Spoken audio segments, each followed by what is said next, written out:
Sebanyak 301 orang pengurus RT dan RW yang berada di wilayah Kecamatan Ilir Barat 1 Palembang dilantik oleh Wakil Wali Kota Palembang Fitriati Agustinda bertempat di Gedung Serbaguna Masjid Baitullah Bukit Lama pada Selasa 29 Agustus 2017.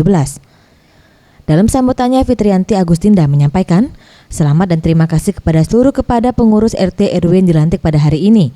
Semoga kepengurusan yang baru ini dapat bekerja dengan baik dan bersinergi dengan pemerintah Kota Palembang untuk memajukan Palembang dan mendukung semua program Pemkot demi menuju Palembang Emas. Mudah-mudahan dengan dilantiknya Ketua RT Ketua RW yang baru ini bisa menambah semangat, juga bisa mereka memegang tugas dengan baik, menjalankan tugas dengan baik.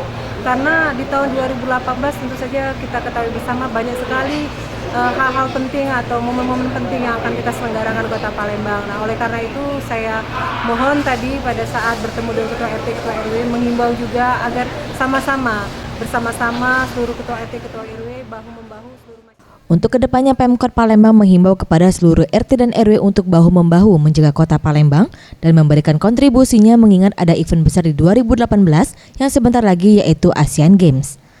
Maulana Yusuf, Sriwijaya TV.